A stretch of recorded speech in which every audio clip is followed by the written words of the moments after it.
아파트 10억 원 시대가 아니라 더 높아요. 아, 평균 14억 돌파했습니다. 10억 원이 2020년이었고요.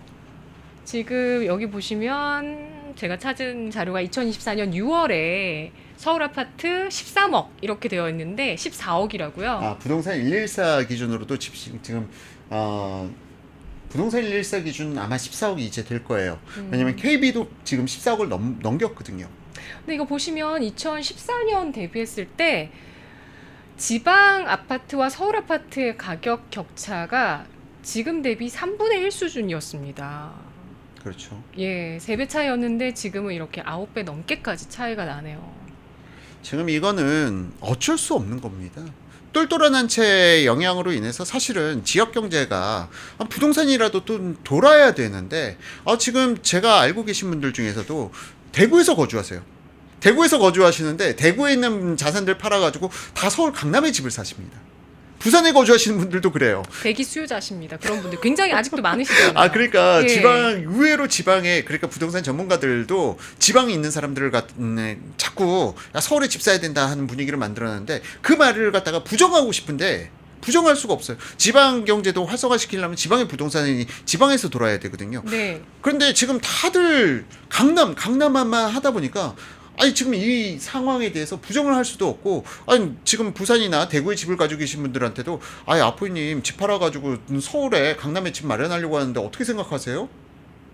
그럼 전 대답할 수 있는 말이 하나밖에 없어요. 예, 그렇게 하셔야 됩니다.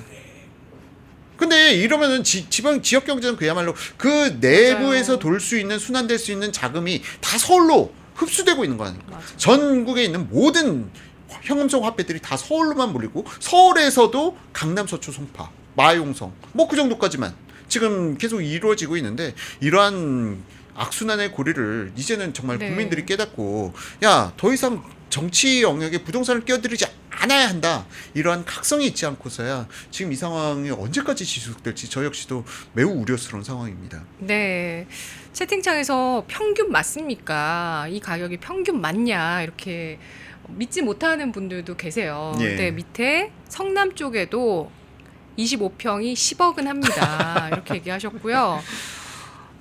지금 이제 평균이 이 가격이지만 다들 얘기하는 강남 부동산 같은 경우는 이제는 뭐 한 30억, 20억. 30억이면은 뭐 30억이면은 그 입장권이라고 얘기하더라고요. 입장권이 뭐 20억, 30억 뭐 이런 식으로 20억이면은 좀 작은 거네 뭐. 잘 좀 해당하는 게 잘 없죠. 예. 30억 정도는 돼야 그렇죠. 되는 상황이고 사실 뭐 2018년, 19년 이때 처음으로 서울 강남 아파트 평균 평당 가격이 1억 원 돌파했었고요. 예, 최근에- 평균은 아니고 특정 단지에서 그런가요? 그런 일이 발생돼가지고 이 당시에 예, 그 당시에 야 이거 말이 돼? 평당 1억이라는 게 말이 돼라고 하면서 맞아요. 감론을박이 나왔었는데 네네. 실제로 확인이 됐죠. 그리고 이제는 그런 평당 1억 아파트가 여러 단지에서 등장하고 있고요. 이제는 2억이란 말까지 나오더라고요.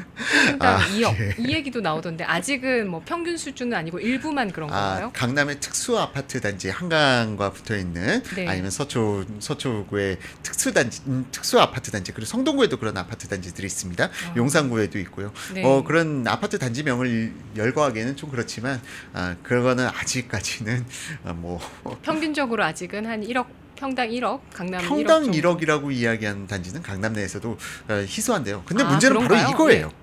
문제는 바로 이게 강남 내에서도 양극화가 점점 고착화되고 있다는 겁니다. 강남 내에서도 여기하고 강남 좀 외곽 지역하고 가격 격차가 또 벌어지고 있어요. 똘똘한 한 채. 그러니까 똘똘한 한 채가 트렌드 계속 이걸 여파로. 부추기고 있는 거예요. 과거에는 강남에 집을 한 채 사느니 나는 노원에 집을 5채를 가지고 있을래. 그러니까 그게 임대 소득이 훨씬 더 좋아. 그럼 선택의 여지가 있었거든요. 굳이 강남이어야 될 필요가 없거든요. 그게 다주택자들을 갖다가 통제하면서 발생된 부분이 지금 누가 노원에 집 5채를 가지고 있겠습니까? 강남에 집 한 채를 가지려고 그렇죠. 하죠. 네. 이런 현상을 고착화시키고 있는 게 지금 바로 다주택자에 대한 규제 정책들이에요. 다주택자에 대한 종부세 중과라든가 양도세 중과라든가 이러한 부분들이 결국은 지금 현재 부자를 더 부자답게 그리고 이걸 갖다가 만드는 더불어민주당 국회의원님들은 강남에 거주하고 계시고요. 부자는 더 부자가 되고 그리고 일부 이런 신도시 개발을 또 어떤 세금으로 슬럼화 시키게끔 하는 그런 이건 정책으로 심각합니다. 쓰고 이거는 있는 빨리 게, 좀 언론에서 좀 심각하게 다뤄야 될 문제라고 생각해요. 그래서 민주당 정권 지나면서 점점 더 이 가격의 격차가 심화됐던 것이 더욱더 심화될 가능성이 있는 그런 좀 분기점에 놓여 있다고 볼 수 있겠네요. 이거는 국민들이 각성해야 될 부분이라고 생각하고요. 그런데 네. 문제는 이제 지금까지 그나마 서울 외곽 지역이라든지 경기도를 갖다가 가격을 방어해 줬던 게 충분한 입주 물량이었는데 이것마저도 감소해 가기 때문에 과거에도 그랬었어요. 문재인 정부 초기에 2017년도에 2018년도에 야 강남만 올라 했는데 웬걸 2019년도에는요 노원구가 한 수개월 동안 상승률 1위를 차지했던 적도 있었어요. 그렇게 또 패턴이 도는 겁니다. 부동산 시장에 키 맞추기 장세라는 게 있거든요. 근데 키 맞추기 장세가 그렇게 강하게 나온다기보다는 어차피 원래 노원구에서 주택을 매도하신 분은 보통은 또 노원구에서 대형 평형으로 갈아타려고 매도하시는 분들이 있거든요. 근데 이제 똘똘한 한 채 여파로 상급지 계속 이런 현상이 나타나가지고 네. 가격은 상승은 좀 많이 나올 거지만 또한 이게 지역에서 돌기보다는 또 집중화를 만들어내는 데는 그래서 네. 강남의 거래량이 상당히 줄어들었어요. 지금 627 부동산 대책 이후에 강남 거래량이 거의 한 3분의 1 토막? 그 이상 났는데도 불구하고 강남의 집값이 오히려 더 오르는 기현상이 나오는 이유가 네. 지금 이 똘똘한 채에 대한 확신이 시장에서 세워졌기 때문에 그렇습니다. 어차피 결국은 노원에서 거래량 늘어났어? 강남으로 올 거 아니야. 그런 확신이 있는 거죠. 그럼 무주택자 분들이 내 집 마련을 위해서는 지금 어떤 플랜을 세워야 좋을까요? 지금은 이제 위험 단계예요. 앞서 말씀드렸다시피 2017년 똑같았습니다. 2018년 똑같았어요. 강남만 오른다. 마용성만 오른다. 그러다가 그 이후에 노도강, 금강구 다 같이 올라가면서 그 당시에는 또 수도권까지 같이 폭등이 나왔었거든요. 이번 정부에서도 패턴은 비슷하게 나올 겁니다. 한 번 정도는 이제 노도강, 금강구도 좀 가격 상승을 높여가는 구간이 나올 거예요. 왜냐면은 키 맞추기 장세가 지금 이미 이루어지고 있는 게 지금 앞서 말씀드렸다시피 마포 투지거래 허가가 묶인다. 성동 투지거래 허가가 묶인다. 그러면은 서대문, 광진, 동대문, 은평 이런 지역들이 또 풍선 효과로 가격이 올라가거든요. 위례에서 지금 나오는 상황처럼. 네. 그러니까 이런 부분들이 결국은 지금 서울 전역으로 퍼져나갈 가능성이 높고요. 이렇게 해서 풍선 효과로 광진구가 갑자기 뜬다? 우리나라 사람들이 소문이 정말 빨라요. 여기 폭등한다고 하면 사람들이 더 몰려들면서 그런 군집 효과를 만들어내거든요. 그러면서 가격을 더 폭등시키는 현상이 만들어지면은 네. 그럼 또 광진 묶을 거 아닙니까?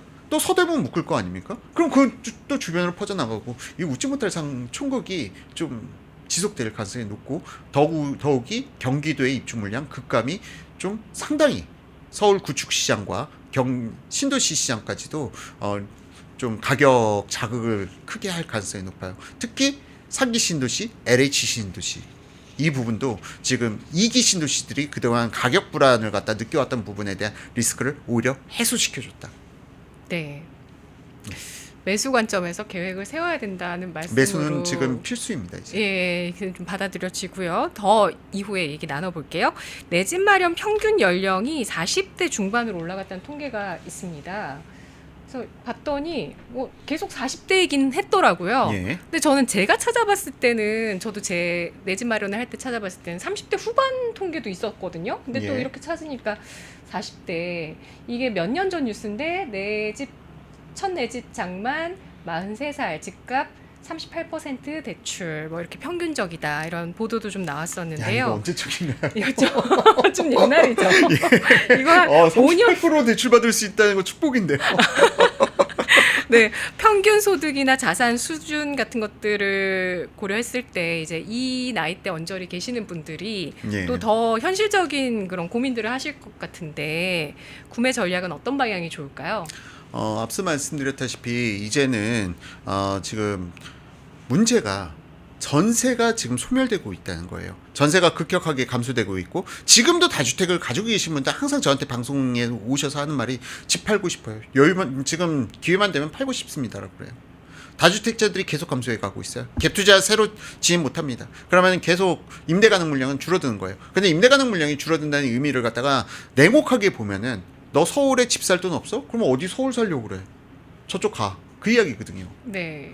임대 가능 주택이 지속적으로 감소해가는 상황에서 급격한 월세와 월세가 폭등이 지금 직면하고 있는 상황이고요. 그렇다면은 좀 자기 자신의 자산 수준을 맞춰서 네. 주택을 매수하는 전략을 심각하게 고민해 보시는 것이 좀 필요하겠다. 이거 보시고 아까 저 정도 비율로 대출받을 수 있으면 행복하죠 하셨는데 네. 그 얘기 듣자마자 저도 딱 든 생각이 그러면 내가 가진 돈이랑 대출할 수 있는 돈이랑 최대한 계산기 돌려서 그 금액에 맞는 걸 사라는 얘기시구나 이 생각을 했거든요.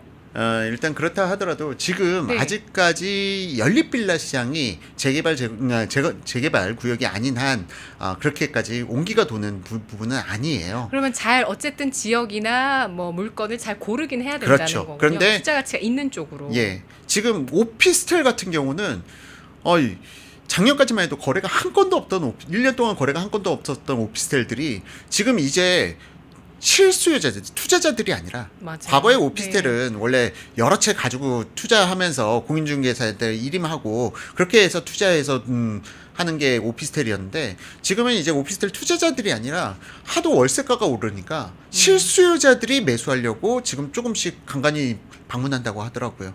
좀 시장 상황이 지금 오피스텔 시장부터 해가지고 조금씩 이제 수요가 월세를 감당하기 힘드니까 차를 매수해버리자 그런 수요들이 조금씩 등장하고 있는 것으로 보여요.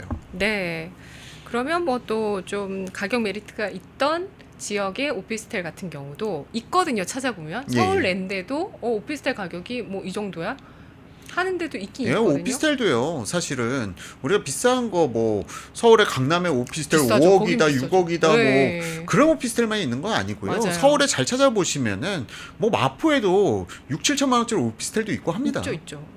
예. 6, 7천도 있군요. 예, 물론 아주 작은 거. 네. 청약이 과연 여전히 유효한 전략일까? 이에 대해서도 좀 질문 드려봐야 되겠습니다. 아까 청약 얘기 많이 하긴 했지만, 네. 지금 이것도 청약 허들이 생긴 것 같아요. 뭐 점수가, 점수나 예. 계약금이나, 그쵸? 지금 청약 점수가 기존에 네. 뭐 40점을 좀 넘는다, 상당히 높은 점수다. 뭐 그러셨던 분들이 지금 제일 고민되실 거예요.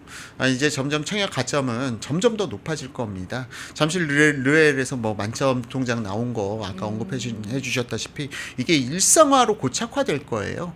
웬만한 이제는 나홀로 아파트에서도 청약 가점이 상당히 높아질 거고요. 이거 가지고 있어봤자 뭐해 하는 정도로 공급이 줄어드는 상황이 되게 되면은 청약 통장을 가지고 버텨왔던 사람들이 포기하고 내 집 마련에 나서는 상황이 나올 가능성이 높다라고 보여지기 때문에 그래서 지금 선점해 두는 것은 어떨까라는 생각도 들어요. 선점.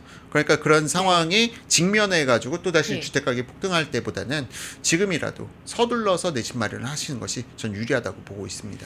네, 가끔 뭐 주축할 수 있는 청약 물건들도 이렇게 뭐 뺑뺑이 돌리는 것들 나오던데 뭐 어쨌든 나오는 건 다 가능성이 지금 네. 나오는 것들 네네. 당첨되는 순간 얼마 벌죠? 최소 5억이죠. 경쟁이 세다고요. 그렇죠. 네. 돈이 된다는 건 누구나 다 보입니다. 그러니까 청약갱신율이 뭐 200대 1, 300대 1, 500대 1, 1000대 1 그게 가능성이 있는 건가요? 500대 1을 갖다가 공부를 해가지고 500명 중에 1등 하라는 거는 차라리 노력여야 되지만 내 인생과 운명을 갖다가 운에 맡긴다는 게 좀 이거는 거의 도박에 가까운 게 아닌가라는 생각까지도 들어요. 그럼 대안에 대해서 알아보겠습니다. 신축 아파트가 좀 부담스럽다면 뭐 구축 아파트라든지 구축도 뭐 지금 뭐 2010년대, 2000년대, 1990년대 뭐 구축도 되게 여러 가지가 있잖아요. 네, 구축 그렇죠. 아파트라든지 뭐 소형 주택이나 빌라, 아까 오피스텔도 얘기 잠깐 나왔습니다만 뭐 등등 고려해 볼 만할까요? 저는 지금 이런 이야기를 하는 전문가들은 없어요. 좀 절망적이게 무조건 강남이야. 이 말에는 저도 부정을 할 수가 없습니다.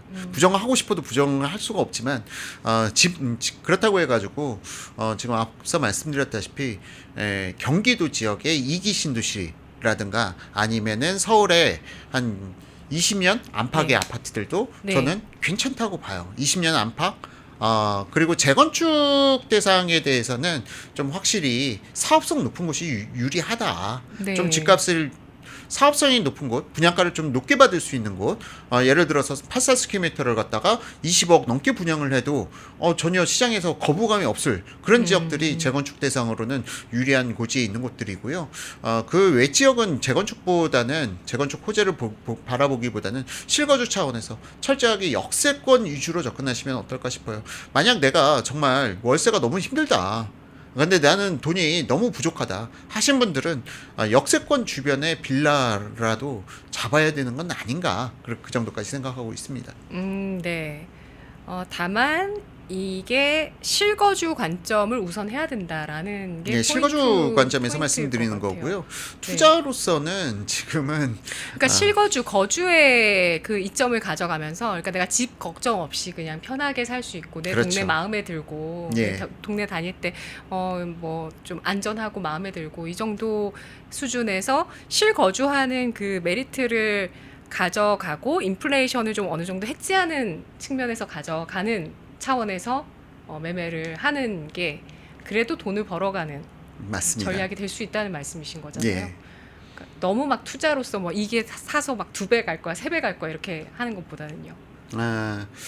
일례로 따지면은 네. 2013년도에 네. 앞서 방송하기 전에 선대인 씨 말씀하셨잖아요.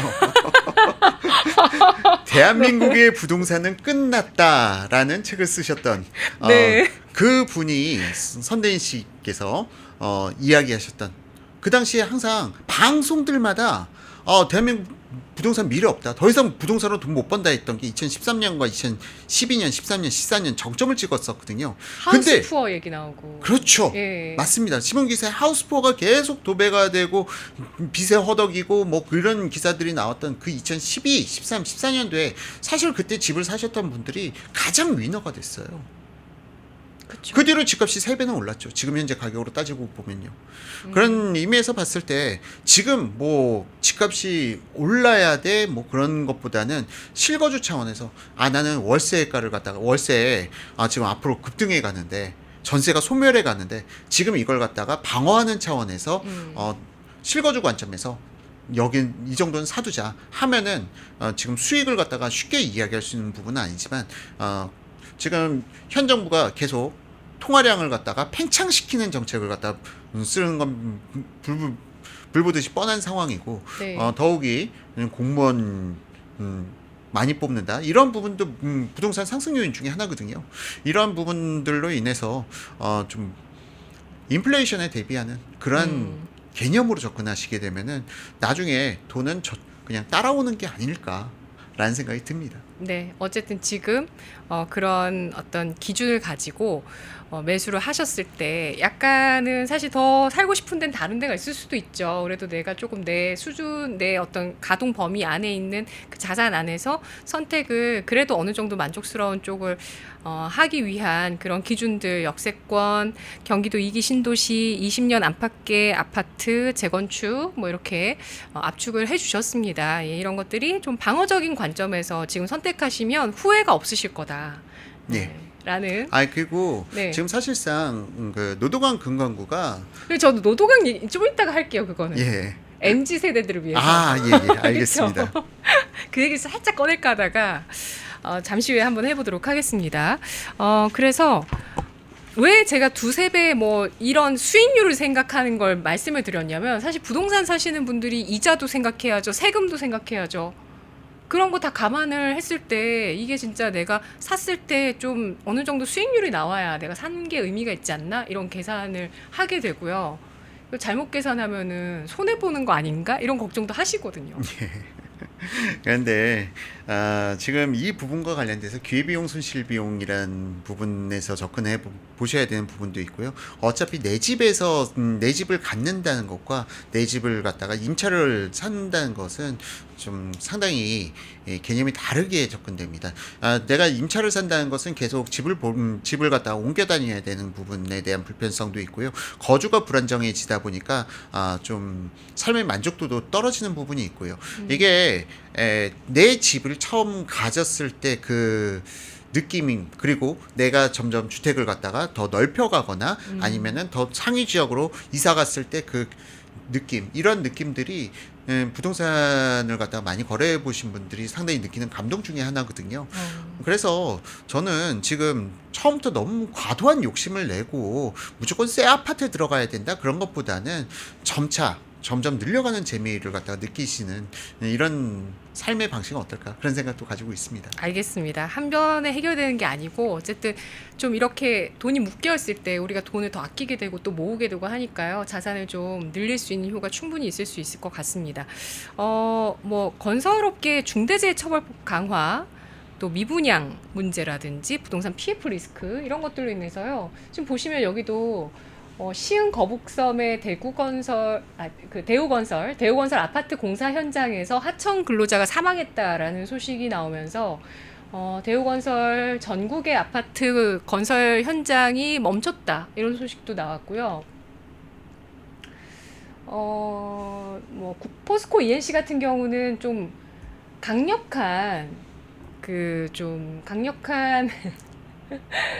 강력한 어떤 대응을 해야 된다라고 대통령께서 또 얘기를 하면서 다만 건설 면허 취소까지는 어렵다 이렇게 국토부 장관이 또 발언을 하셨어요.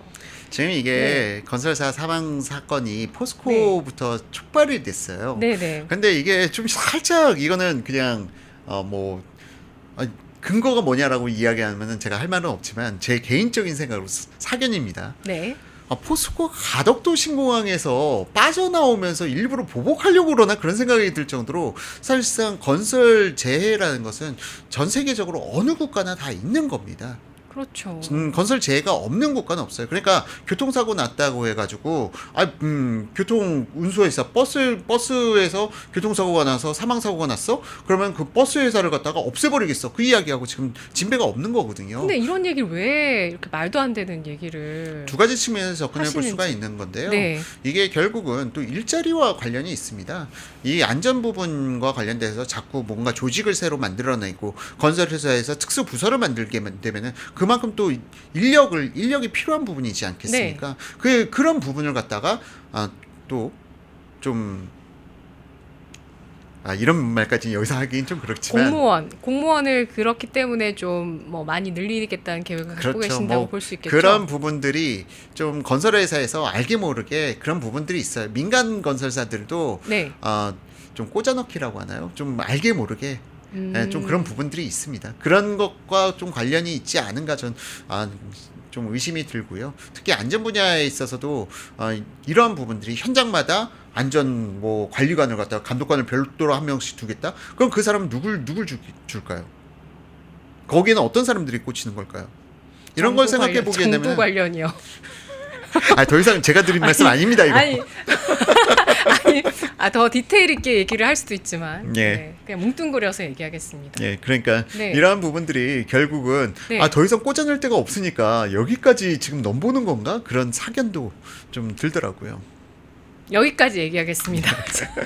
자, 그래서 지금 포스코 ENC가 이 과도한 제재를 받게 되면서 포항 경제까지 지금 충격을 입고 있다. 그리고 일자리 같은 경우도요, 지금 많이 잃었습니다. 많은 분들이 실제로 이 사태 때문에 일자리 잃은 분들이 제가 진행하는 50 이상이라든지 이런 다른 채널에 구독자분들이 얘기하세요. 남편이 건설 장비를 하는데 못 나간다. 갑자기 일이 끊겼다. 오늘 아침 굉장한 피해를 입고 계십니다. 많은 분들이. 오늘 아침 신문 기사를 보니까 네. 올해 이번 달 취업자 수가 16만 명이 증가했다고 하더라고요. 네. 근데 건설 관련돼서는 13만 명이 감소를 했대요. 16만 명이 늘었는데 13만 명이 감소해가지고 16만 명인 겁니다. 어디가 는 거죠? 일단 늘어난 부분은 제조업 쪽 분야인 것으로 보이고요. 서비스업 네. 부분 그것까지는 정확하게 기억은 안 나는데요. 네네. 전체가 16만 명이 늘었는데 그중에 건설업은 13만이 줄었다니까 이게 너무 충격적으로 들리더라고요. 맞아요. 더군다나 이게 포스코만이 문제가 아니라 지금 이제 연달아서 사고가 나고 있습니다. 지금 원래 한 해 보통 250명에서 300명 정도가 한 해 사망이 이루어져요. 그러니까 거의 건설 토요일을 현장에서요? 빼고 건설회사 네. 현장마다 네네. 거의 하루에 한 명 정도 사망이 나오는 건데 물론 교통사고 사망자 수보다 훨씬 더 적은 숫자고요. 이 부분을 그걸 얘기하려고 하기보다는 그 이후로 지금 사고가 터져 나온 게 GS 터져 나왔죠. 롯데 터져 나왔죠. 지금 계속 터져 나오고 있어요. 건설사들마다 한 해 한 명 이상 사고가 나옵니다. 그런데 이게 문제가 뭐냐? 규모 좀 건설 현장이 많은 현장일수록 사망자는 그쵸. 어디선가 가능성이 높죠. 나올 확률이 더 높아요. 네. 근데 더 재미난 것은 우리나라 산재 사고 10위권에 5위권에 두 개의 기업이 상당히 좀 눈길을 끄는 곳이 있는데 하나는 한국전력공사, 또 하나는 바로 얼마 전에 철도공사에서 사망 사고 좀 많이 났었잖아요. 철로에서. 공기업과 공사에서도 공사에서 사실 사망 사고가 더 많이 나와요. 사망 사고가 많은데 이거에 대해서는 왜 공정하게 다루지 않느냐라고 사실 문제 제기가 필요한 겁니다. 그래서 지금 네. 이 상황이 오래 끌기는 힘들 거예요. 언론사들에서 지금 계속 이야기가 나오고 있는데 어제는 또 대우건설에서 사망 사고가 나왔어요. 이거 무슨 네. 수로 이거 감당할 건지 대통령이 지금 사고는 벌려놓고 네. 이거 뒷수습이 안 되는 상황으로 가고 있는 것은 아닌가 그런 지금 생각도 군대 듭니다. 내부 얘기도 좀 많아요. 군대보다 사망률이 낮네요 하고 말씀해 주셨는데 그 요즘 좀 사실 북한군이 우리나라에 지금 좀 들어왔었다, 군사 분계선 넘어왔었다 이런 예. 이슈도 있었거든요. 그와 함께 지금 군대 쪽에서도 여러 사망 사고들이 일어났어요. 근데 최상병은 그렇게 지금까지도 특검을 해가면서 이렇게 끌고 가고 있는데 지금 최근에 그 마뜩찮은 그런 군대 내 사고들 같은 경우들은 정말 쉬쉬하고 지금 넘어가고 있는 분위기인데요. 어쨌든 이런 것들이 오래 가진 못할 것이다 이렇게 보시는 거네요. 예. 건설 회사를 이렇게 계속 단순히 압박하게 건설만 되면 보고 그것만 잡돌이 할 수는 없을 것이다 이렇게 보시는 거죠. 더군다나 강성 네. 노조 중에 한 대 축이 건설 노조예요. 건설 노조들이 지금 힘들어하고 있습니다. 현장이 안 돌아가다 보니까. 그렇죠. 소득도 갑자기 많이 주실 거예요. 네, 소득이 이런 많이 것들로 줄어들죠. 인해서. 그렇죠.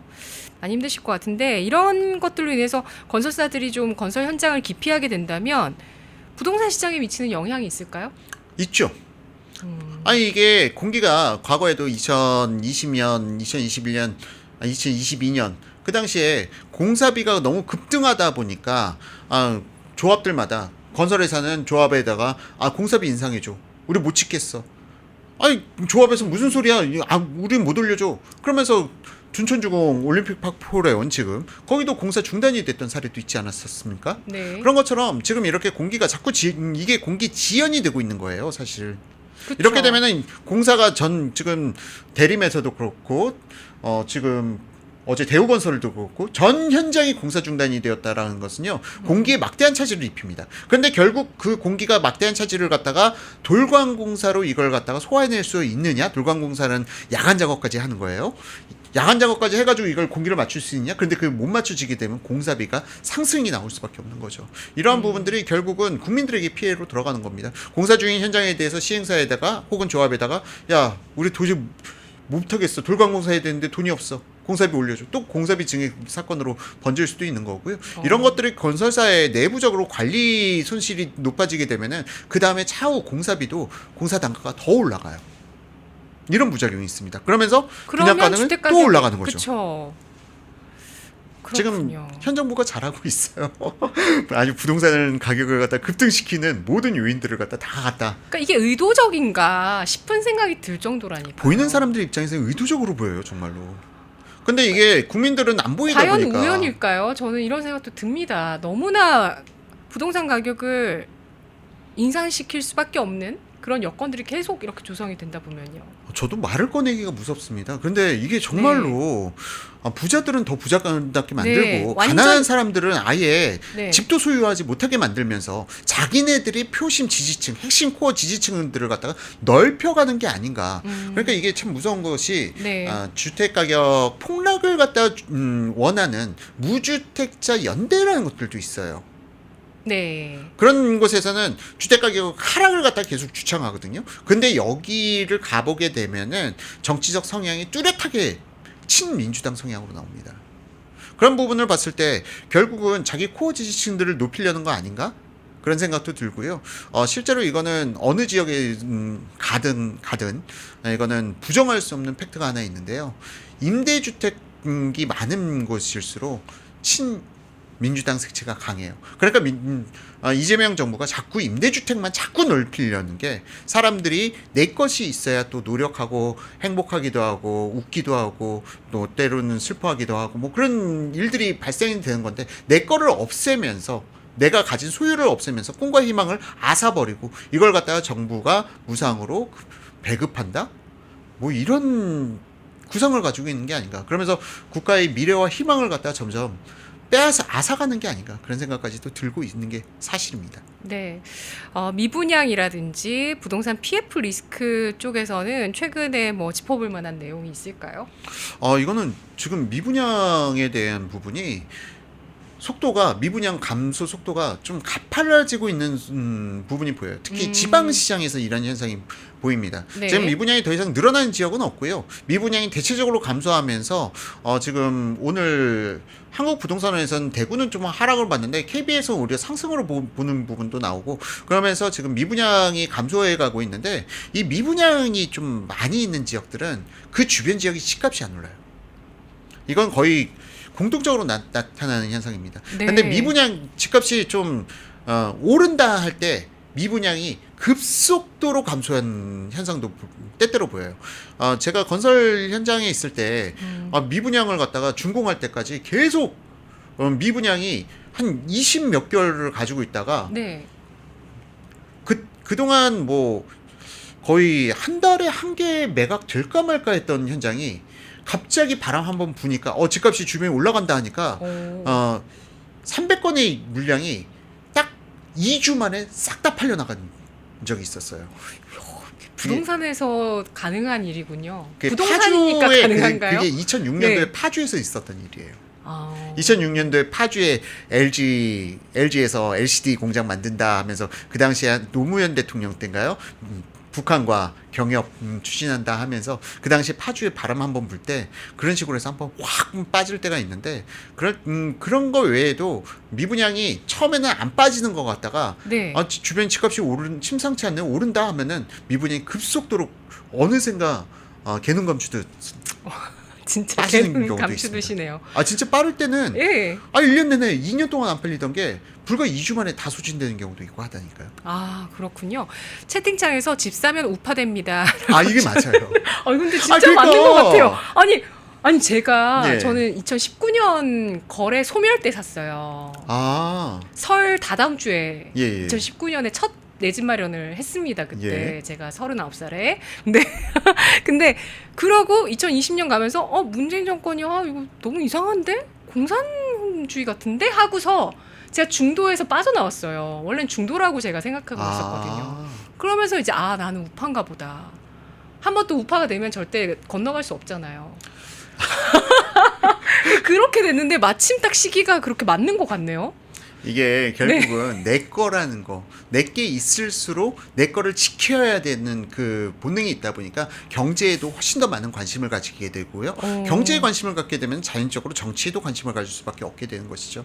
그러다 보니까 사실은 우리나라만이 아니라 세계적으로 우파 정부는 국민들이 주택을 매수할 수 있는 것을 갖다가 독려를 합니다. 임대보다는 네가 소유한 걸 가져라. 그래야 다른 사람들이 선동에 넘어가지를 않고 본질을 보려고 노력을 하게 되거든요. 그런데 이런 부분들이 지금 너무 오랫동안 집을 못 사게 하는 정책만 일관되다 보니까 점점 정치적 편향성은 더 강해지는 게 아닌가. 저는 그걸 반감이 생기던데요.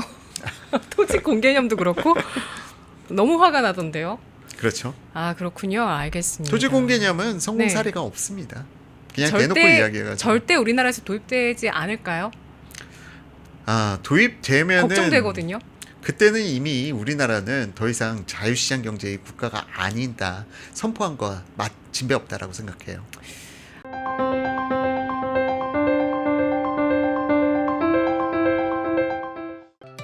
다른 영상도 즐기시려면 구독 버튼을 꼭 눌러주세요.